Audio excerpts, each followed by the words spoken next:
मुस्लिम एवं अन्य धार्मिक अल्पसंख्यक समाज के लोगों का भी पूर्ण रूप से विकास व उत्थान आदि नहीं हो सका है। और इस संदर्भ में वैसे आप लोगों को ये मालूम है कि पूरे देश में यहाँ दलितों, आदिवासियों एवं अन्य पिछड़े वर्गों का सरकारी नौकरियों में वर्षों से अधूरा पड़ा आरक्षण का कोटा भी अभी तक पूरा नहीं भरा जा सका है। विशेषकर एससी व एसटी वर्गों के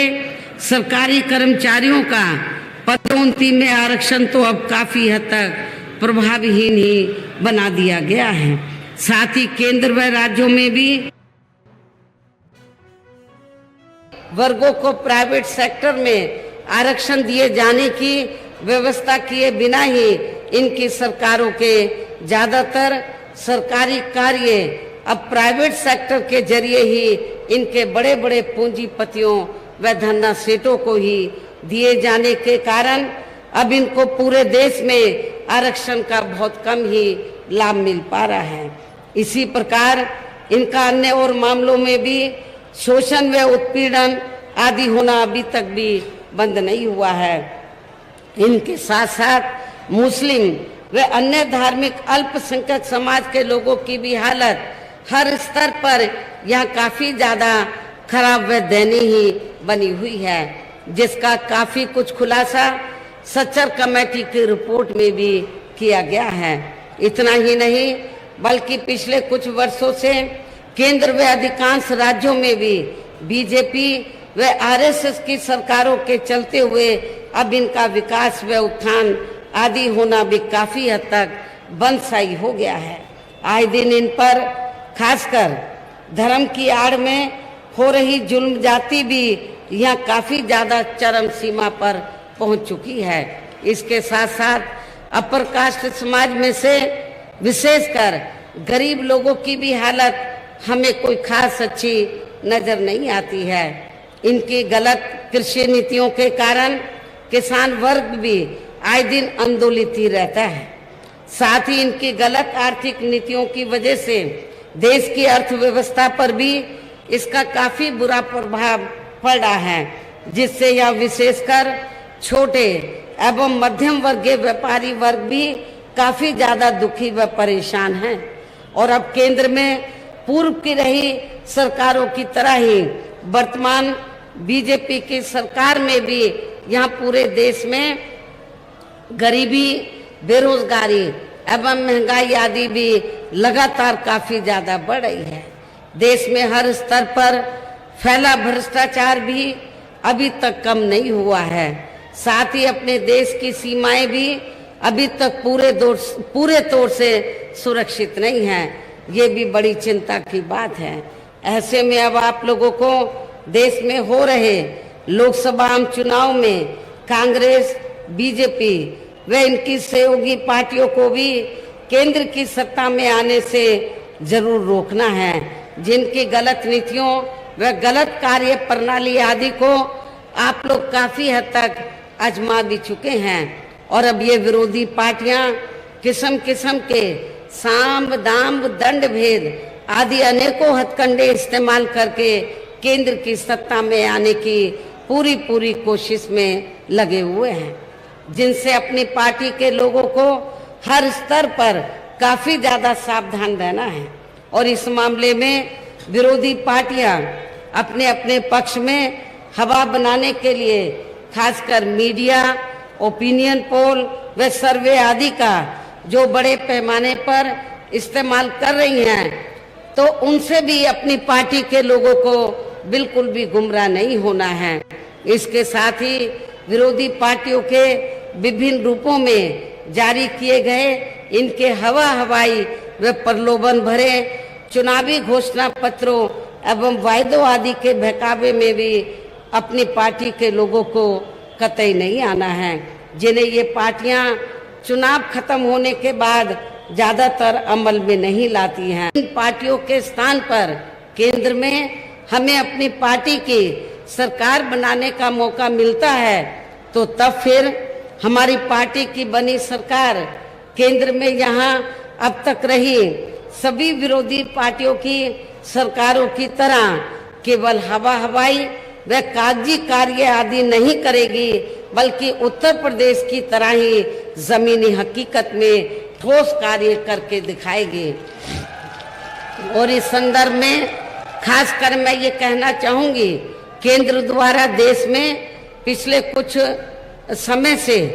अति गरीब परिवारों को अस्थायी तौर पर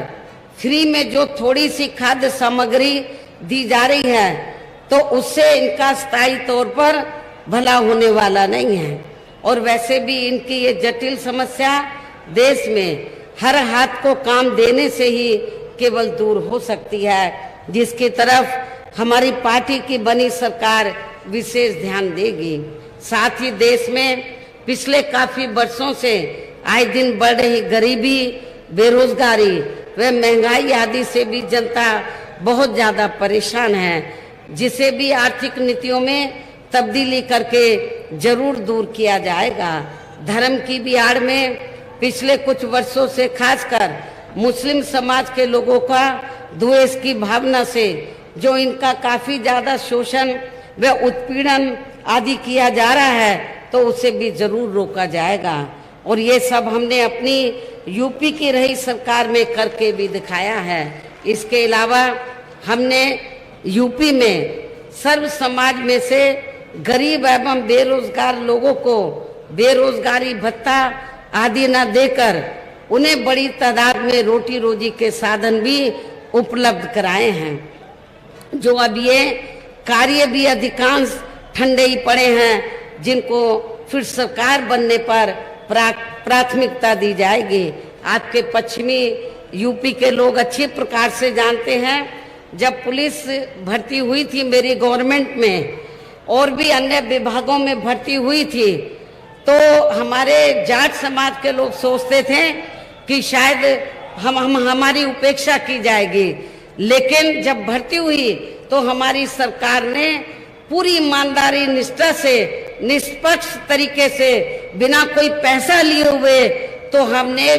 गरीब बेरोजगार लोगों की भर्ती की और पुलिस में भी काफी बड़ी तादाद में लोगों को हमने पश्चिमी यूपी से भेजा और उसमें जाट समाज के लोगों की भी बड़ी तादाद थी।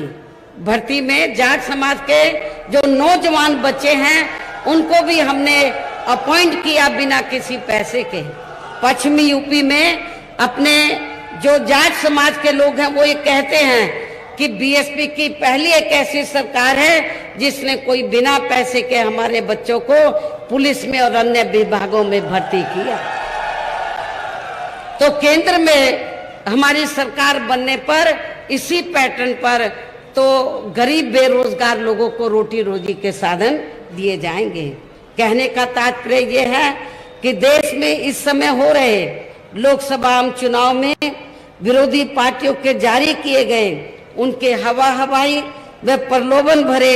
चुनावी घोषणा पत्रों आदि के बहकावे में अब यहाँ खासकर देश के अति गरीबों, मजदूरों, बेरोजगारों एवं अन्य जरूरतमंद लोगों को बिल्कुल भी नहीं आना है। और अब इन्हें ऐसी सभी विरोधी पार्टियों को हर हालत में केंद्र की सत्ता में आने से जरूर रोकना है, जिनकी कथनी व करनी में काफी अंतर रहा है तथा जिन्हें ये लोग अपने वोटों को आप लोगों को यहाँ अपने वोटों को आप लोगों को यहाँ कांग्रेस, बीजेपी व अन्य विरोधी पार्टियों को न देकर केवल अपनी एकमात्र हितैषी पार्टी बहुजन समाज पार्टी को ही देना है। जो ये पार्टी उत्तर प्रदेश की तरह ही केंद्र में भी